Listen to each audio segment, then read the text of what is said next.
Welcome to Beyond the Game, episode number 28. We're in this podcast. I'm going to answer some burning questions, go over some amazing sports card topics, and show you some buys that I think are very interesting right now.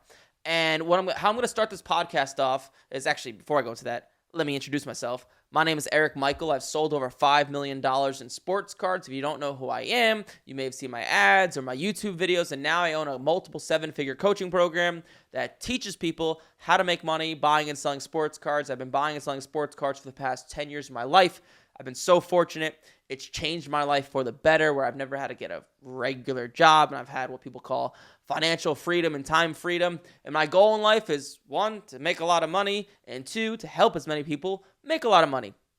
That's what fulfills me every day, and that's why I do. That's why I do these podcasts. That's why I make all this content to introduce people to the idea of making money with sports cards, because it's an amazing way, maybe to not make 50 grand a month, but it's an amazing way to make 3, 4, 5 grand a month on top of your existing salary. And I'm going to start this podcast off with this.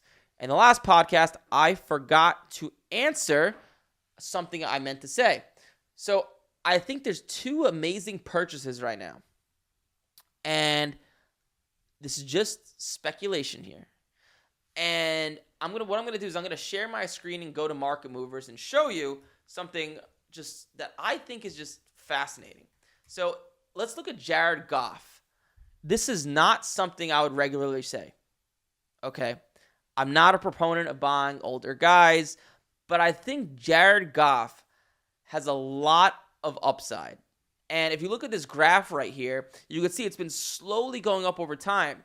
Also, this comes from some bias because I think the Lions are going to win the Super Bowl and they're going to have home field advantage. And this guy puts up numbers. I think his cards are just so cheap relative to how well he's playing. Look at these Silver Prism PSA 10s. This is a nice indicator of his market. I mean, the pop count on this is not too high. It might tell me. It probably tells me on here somewhere, the pop count. But you can see this card. I mean, man, this Silver Prism PSA 10 is $184, the last sale, right? You can see it right there. Check how crazy sports cards is. Right? Go to this and compare this to, let's say, Anthony Richardson, right? Anthony Richardson, Silver Prism, PSA 10. Okay. Actually, let's not do Anthony Richardson. Let me think of a quarterback that is doing a little bit better. Let's do CJ Stroud. CJ Stroud, Silver Prism, PSA 10. Now, let's compare these two. This is insanity. I know this is just how sports cards works. CJ Stroud sells for basically triple to quadruple of what Jared Goff sells for. Jared Goff, is CJ Stroud 4 times the quarterback Goff is? I don't think so. And Goff has been proven in this league for years. CJ Stroud, who knows? But that's part of the reason why CJ Stroud cards sell for so much, because people love the potential and love the hype. But I just think there's a lot. Like, if you're telling me a Stroud Silver Prism PSA 10 is 4 times what a Goff Prism PSA 10 is, I just think there's a lot of upside. Once again, there is risk here, right? Who knows what will happen in the future? But I just think it's a fascinating buy, Jared Goff. I think the floor is very low and the ceiling is very high. Like, if you look here in the past 180 days, you could see Goff sales are so let's look here in the past 90. Actually, hold on. Let me get rid of Mr. Stroud here. So if we look at these Goff sales, it's just been steadily going up. And what that tells me is the market is slowly getting used to it. So it's not inflated, right? As opposed to you see some of these quarterbacks just skyrocket up before the season and that's super inflated and then they'll skyrocket back down. This tells me there's backing to his value. So I think the floor is just very low. I think he can keep going up. So I think that's a fascinating buy. And the other fascinating buy, I think, is a guy who's a prospect on the Padres named Ethan Salas. And the reason I think he's an interesting buy, so he's come down a lot since his product came out all the way back in November of 23. And he's began to stabilize. He did not have a good year. And I just think this is someone who could have a lot of upside, a lot of hype, a lot of potential. What you're looking at here on my screen is his Bowman Chrome PSA 10, which is a nice indicator. It's a very commonly sold liquid card, and it's just a nice indicator of his market. And I think it's stabilized, and I think it's a good time to go and buy. I just think there's a lot of upside. His prices have come down a lot. There used to be a lot of hype with this guy. And I love, when it comes to baseball, making money with younger guys, 18, 19, 20, guys who have not played in the major leagues yet, because these are the guys that are very volatile, and you can take advantage of these volatile swings. So hopefully that provides a little bit of value. But I'm going to start this off with going over some Q&As. So first question. I don't have a name here, but I got the questions. So finding cards is the whole game. Why outsource that part? Good question. So if you don't know what he's talking about with that question, so we teach people and promote the idea of using what's called a card finder.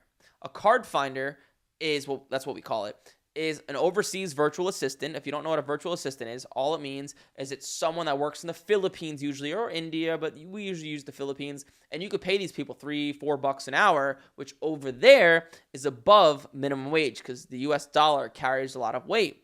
And what I do personally, and what a lot of my students do, is we have these card finders. We show them how sports cards works, what cards to find, how to evaluate the condition, how to negotiate, and they go off and find the cards for us.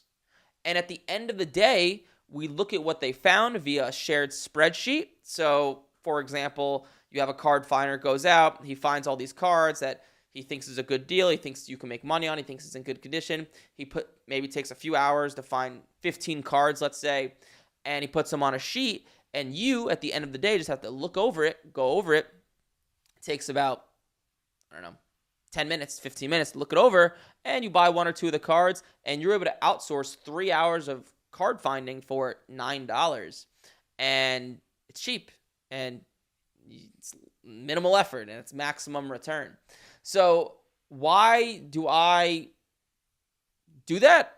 Well, it's because I own a program that teaches people to make money with sports cards. So if people pay me money, I want to give them options to make the most amount of money possible, right? That's how this whole game works. One second. I woke up very groggy, so I need my energy drink. Sleeping is weird, man. Like, I'll go to bed at 9 p.m., wake up at 6 a.m., groggy. Go to bed at 11 p.m., wake up at 6 a.m., not groggy. It's strange.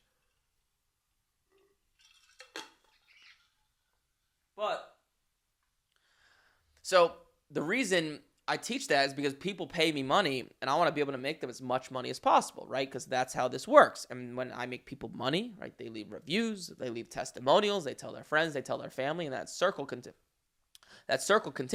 So it's my ethical obligation to help people make as much money as possible. Now, there's a bunch of people in my program that don't use this. They enjoy the process of finding cards. But for someone like myself, I say this to not sound like I'm better than anyone or busy, but like I have very, very busy with Major League profits. It's grown to a point that's just like mind-blowing at this point. And to be frank with you, most weeks I don't have time to find cards. I just don't have the time to go on eBay, search, negotiate, and all that stuff. But having a card finder helps me out a lot because it takes an hour or 2 hours of daily work, and I can do it in 10 minutes.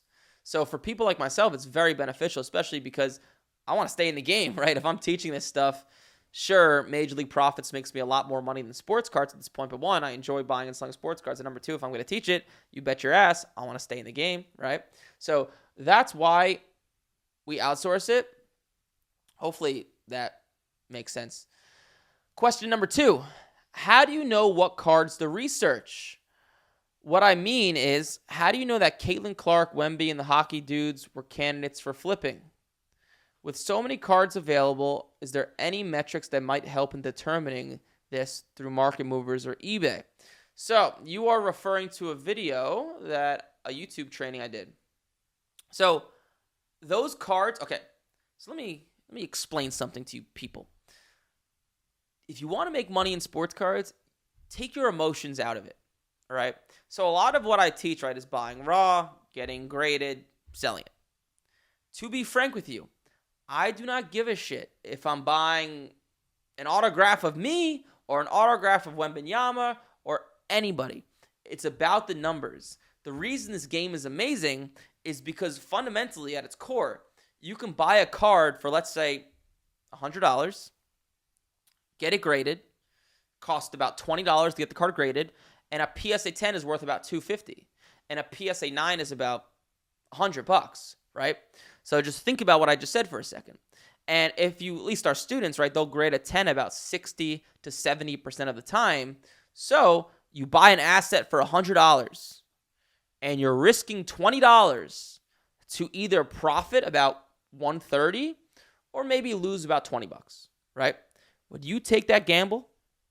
Over here, you're losing $20. Over here, you're making over $100. And this side, you're making this about 60 to 70% of the time. That's why it's such an amazing game. You keep that going over and over again. And not every card's going to grade well. There'll be cards you think will 10, grade a 9. There's going to be cards you think that are going to get a 9 and will grade a 10. But it's just a great math game. You're putting the numbers in your favor once you know what you're doing.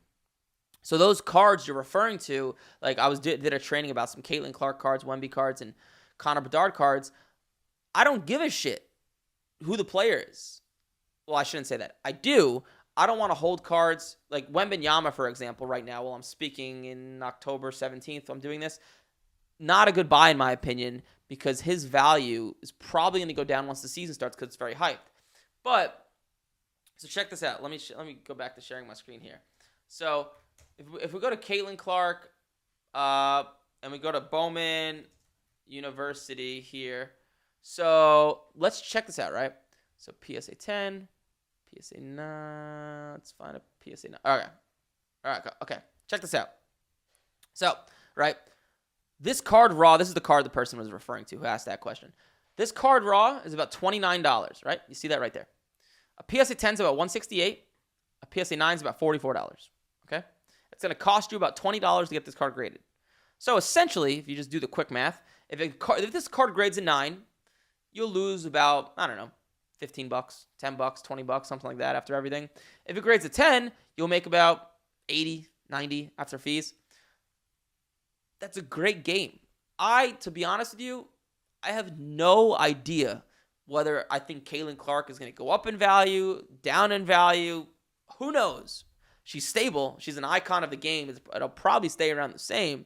But that's all I'm looking at when it comes to these numbers, especially when it comes to buying raw and getting graded. Now, once you start to buy cards already graded, right, it becomes more of a game of like, who is this player? But you just have to look at it like it's an asset, right? Because that's what's important, right? It's an asset, and we're here to make money, right? I'm here to show you guys how to make money doing this stuff and treat it like a business. You know, some people don't like me for that. Sure, just block me. But that's why. Hopefully that makes sense. Let's see what other questions we got. Which version of Market Movers do you use? Do you find it better than Card Ladder? I've actually haven't used Card Ladder that much, but yeah, it's much better. You have graphs. The data is much more visible, and you could do things like set alerts for when certain cards sell at certain prices. Market Movers, in my opinion, is much better than Card Ladder. To be honest with you, I have not used Card Ladder all too much, but the few times I've used it, I think Market Movers is much better. And the version I use, I paid the highest end one. I paid for the yearly subscription. I'm not sure what it's called, to be honest with you. But Jeff Wilson, good job, because that's a good app. Ooh, this is a good question. I got to take a sip of this. This is a good question right here. Hold on. Mouth is dry.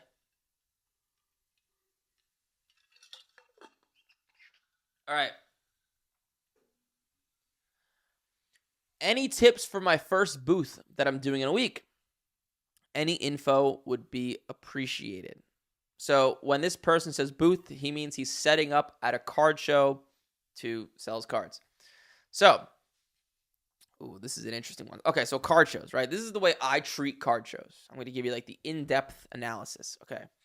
So you have bigger card shows. Bigger card shows, the National Card Show, Chicago, Dallas.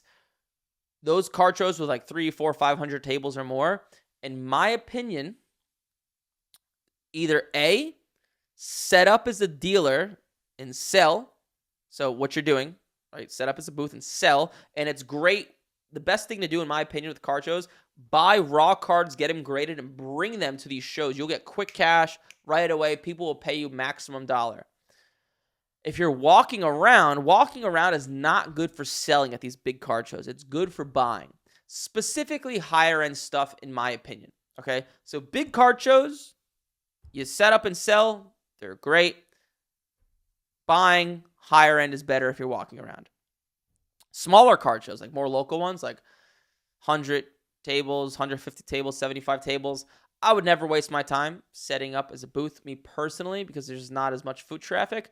But they're great to pop in, and that's where you could buy a lot of raw stuff to get graded. And you could just go into, right, you go to a card show, and it takes one purchase of 4 raw cards for $1,000, and they all grade a 10, and you just made $2,000 walking in there for an hour. So smaller shows are great for buying raw to get graded. Bigger shows are great for buying higher end. Also, bigger shows are great for selling and setting up because you get so much foot traffic. You get people that are looking for higher end stuff, lower end stuff. That's me personally, how I've used card shows in the past. Bigger shows, you're not going to find much raw stuff to get graded because a lot of the dealers, you can call them sharks, they're not going to leave much meat on the bone, especially an easy thing like buying raw and getting graded. So that's how I treat shows. Booths, if you're setting up as a booth, something I always tell people, and I know this is easier said than done, but if you buy cards, like the best way to do it, right? You buy raw cards, get them graded, you bring them to this show. And everyone wants to bend you over. Every dealer always wants to bend you over backwards and make as much money as possible. I can't blame them, right? I like to make as much money as possible, just like you probably do. However, what I would say to that is don't be that guy. Be that guy that's actually fairly priced, okay? Because if you're fairly priced, you're going to get a lot more traffic to your table. And people are going to be like, oh, this guy must have good stuff. And it's going to be like a compounding effect. And you'll get way more people at your table, which means talking with more people, which means you'll do more deals. So like if I have a card that I bought for $100 and got it graded and now it's worth $300, let's say, like let's use that Caitlin Clark card actually, that the last sale did $168. So many dealers will try to sell for $185, $190, $195 and just get that extra $20, $30 because they know they could. Because they could take advantage of unsuspecting people who don't really know the value of cards.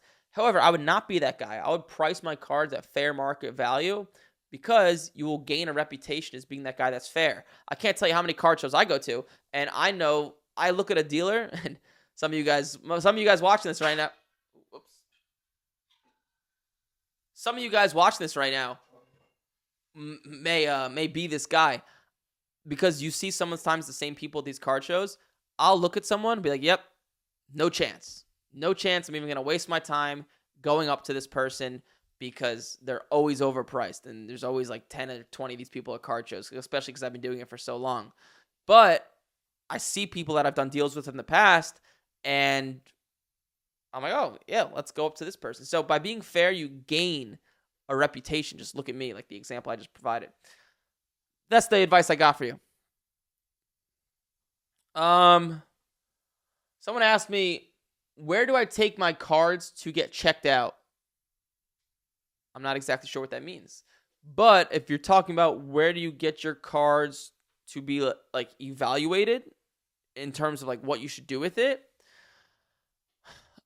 I would not. You could bring it to your card shop. Your card shop may try to make an offer on you on the cards, and they're probably going to try to bend you over backwards.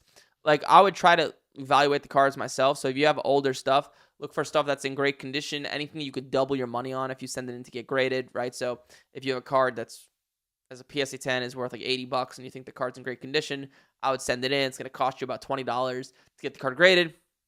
If you have older junk from like the 70s, 80s, and 90s, and it's just been shitty condition, it's just not worth anything. But you can bring it to your local card shop if you want someone to check it out that probably has more experience than you.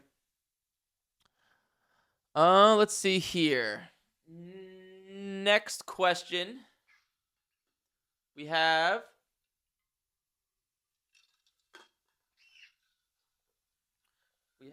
let's see.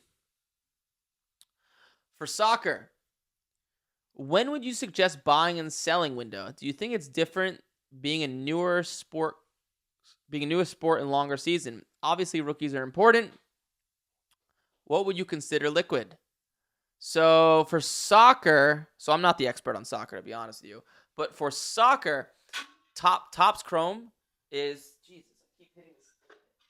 I keep hitting this thing over. Put it right here. So for soccer, Topps Chrome is amazing. Prism's amazing. Really, most of the stuff that's good for just in general is good for soccer.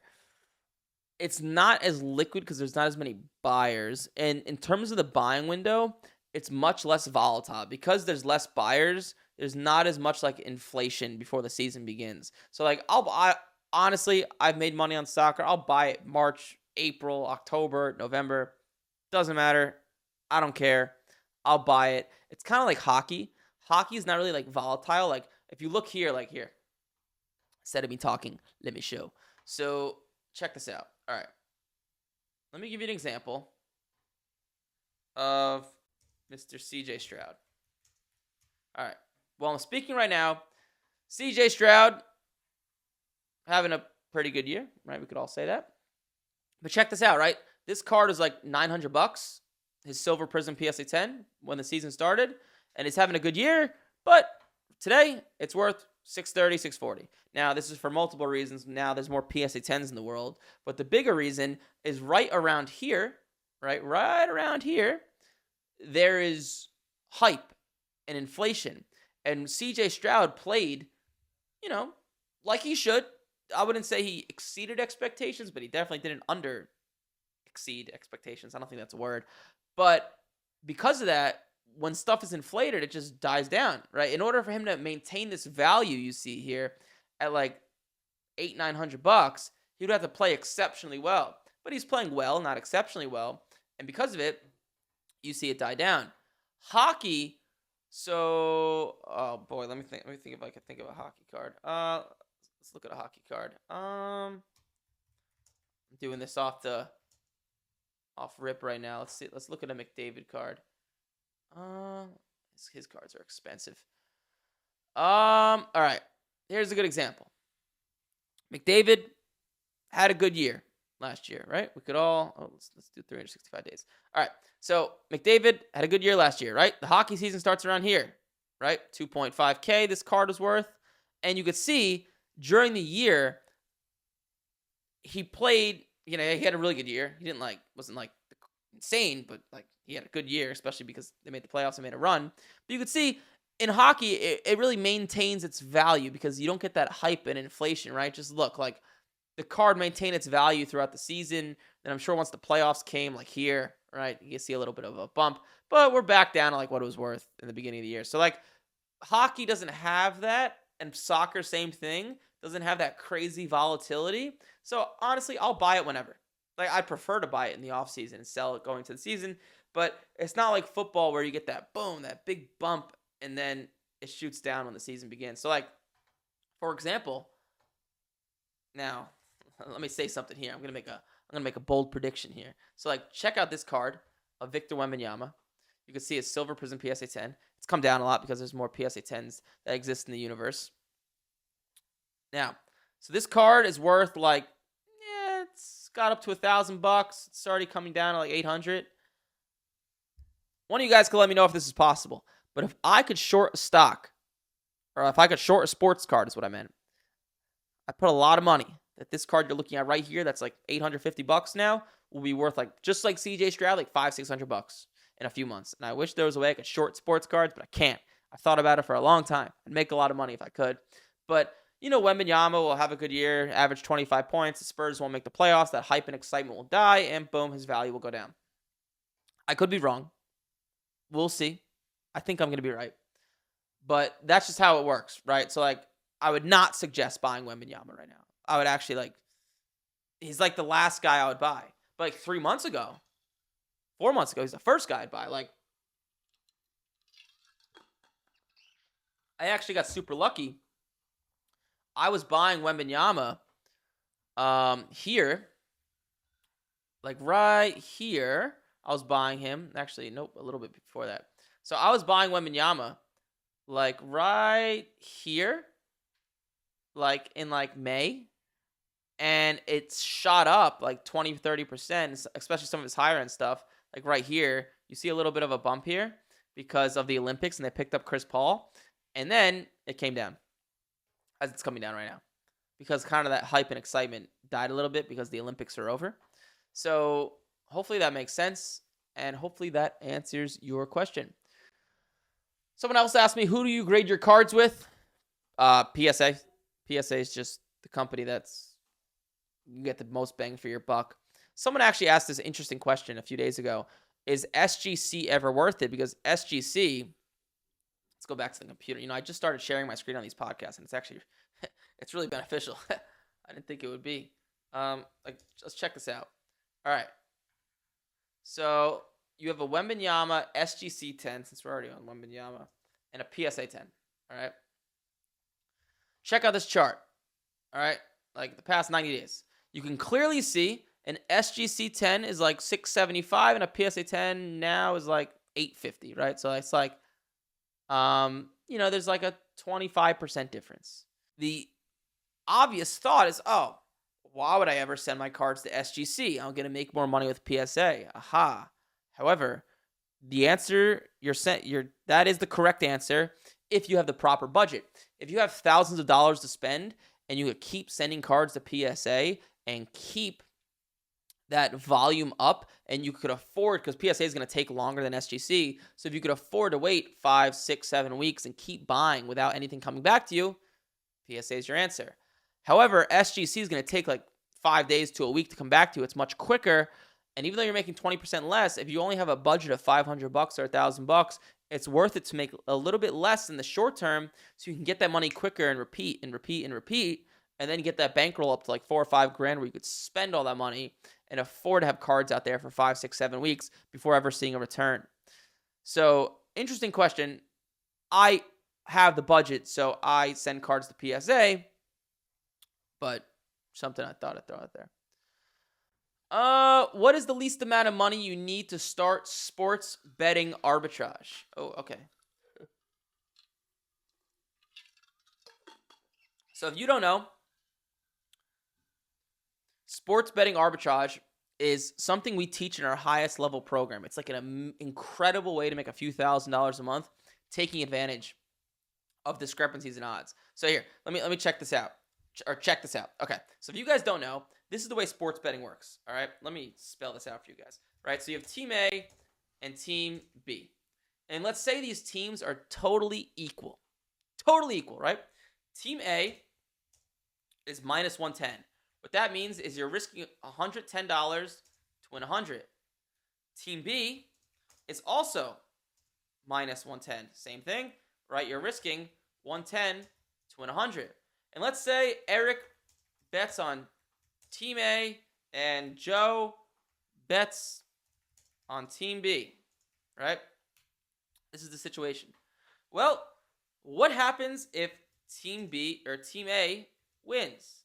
What happens? Well, Eric wins $100, and Joe loses $110, right? And if Team B wins, well, what happens? Eric loses $110, Joe wins $100, right? And in this situation, the casino makes $10, and in this situation, the casino makes $10.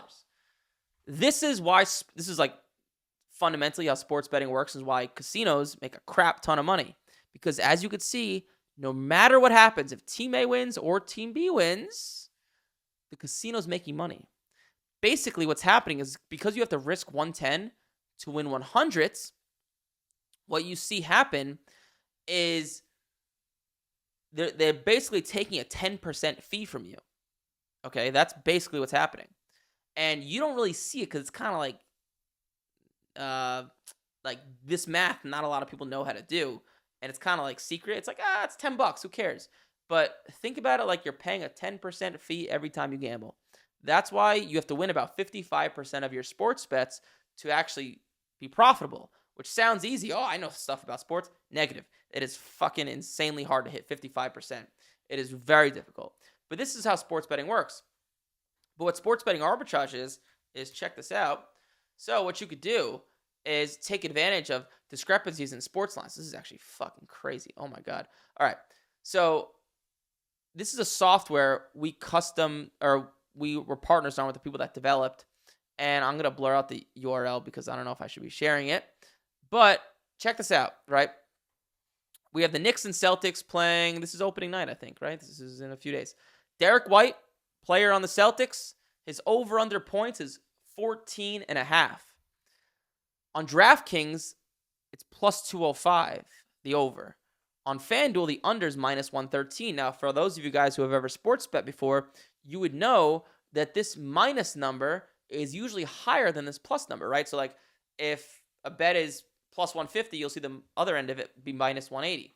However, if you pull out this calculator, you'll see that if you were to put $200 on the over, on his over 14.5 points, and you put $323 in the under at minus 113 on FanDuel, right? You're placing these bets on different sports books. No matter what happens, you're going to make $86 in profit. Now, this is actually, while I'm doing this, I just got really lucky. I've never seen something this big. This is fucking insane. This is probably, this arbitrage opportunity is only going to last probably for the next like 10, 20 minutes.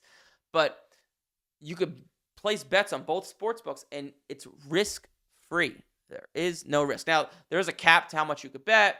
You have to stay under the radar because sports books don't want you doing this. So there's some like more nuances to it. You can't just go out there and blindly start making money. But we teach students how to do this. And it's really good. Like $4 or $5 grand a month profit. It's super, super freaking easy. It's not difficult at all. So that's how sports betting arbitrage works. And usually what everyone always says to me is, Eric, that sounds too good to be true, right? You're making money. There's no risk. It takes 20 minutes a day. And I always tell people, like, listen, I know, right? I get it. You probably think it's too good to be true because most things that sound like that are too good to be true. We have like 1,000 testimonials. Just do it. That's what I tell people. Just do it. But to answer your question, we don't let people into the program unless they have $2 grand to make that work. So you need at least $2 grand. That's what we tell people. Eric, do you think the 84 Jordan 101 star cards will keep climbing? Well, are they still climbing? Let's take a look. 1984 star Jordan. I don't know. Let's look at a PSA. So let's look at all of them. PSA 6. Let's see here. Let's just look at these two cards. So they have been going up in value. Now, I think they're going to... It looks like... slow. Like, they're never... I think... So, this is my opinion. Anything that shoots up like this, right? This in May was $17,000, and the last few sales were 14. Then we got all the way up to 48, and then back to 40, back to 33. So it shot up like double. So anything that shoots up that much, it always comes down like 25, 30, 35%. So I think it'll shoot up like it already did, and it'll come back down. You kind of see it with both of these, right? It shot up, beep, and then it's coming back down, and it'll stabilize for however long, and then it'll shoot up again for some reason, come back down, stabilize, shoot up again. That's kind of how sports cards goes. It's kind of how the market goes as a whole, especially before the pandemic. Now it's weird after the pandemic. Before the pandemic, my friends and I used to joke that anything that would shoot up like that always comes back down like 25, 30%. And then for some weird reason, a year later, it'll shoot up again and come back down 25%.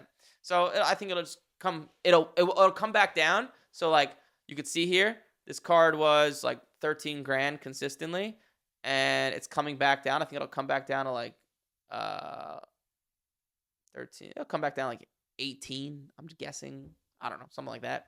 And that's just my opinion. But you never know. You never know with this stuff. I'm just telling you based off experience. And let's see. We have another question. How does the lag time for grading typically impact your profits? Of course, the market can move either way, but I'm just curious how you factor this into your decisions. So so you don't know. It could take 3 weeks, 5 weeks, 6 weeks. Like nobody knows. But the key is to keep up the momentum, right? I call it like an avalanche effect, right? If you're buying 10 cards a week, let's say, and you're consistently doing that and sending those cards to PSA, some cards might get back to you in 3 weeks, 5 weeks, 8 weeks, 2 weeks, 4 weeks. It's all over the place. But if you keep up that momentum, you're going to have cards coming back to you every single week, right? You sell them, you make money, You continue that process, and it's just like a revolving door. And some weeks you'll have more cards come back to you. Some weeks you'll have less cards come back to you. But if you're consistently sending cards out every single week, and 2-3 weeks from now, or 2-3 months from now, you have cards coming back to you every single month, which is why it takes a little bit of a budget to start doing this, right? Like you need at least like probably $3, $4, $5 to properly do that if you're buying cards, that are like $100 each. So how does it impact your profits? In the long run, it doesn't. Like, I don't really care if it takes 3 weeks, 5 weeks, 6 weeks, 4 weeks, as long as you have that positive momentum going. Whew. So that's it for the questions. If you guys have any other questions, I try to pull these questions. I send out an email to a form where you could ask questions, or I reply to like my YouTube comments or Instagram comments. So I got some other sports related stuff I wanted to chime in on. So I kind of already mentioned this, but I'm going to mention it as well. NBA is starting, and you're going to see very similar things happen in the NBA like you did for football. Most of these guys who are younger, like Brandon Miller, Victor Wembanyama, if I could bet money, I'd bet a lot of money they are worth way less now in 3 months from now than they are today. So, but however, the way to make money, and this is not what I suggest doing, it's the same thing as football. There's always one guy or two guys that skyrocket in value that nobody's buying, just nobody's on. So like an example in football this year was Sam Darnold. No hype, no inflation, killing it. It's worth a lot of money.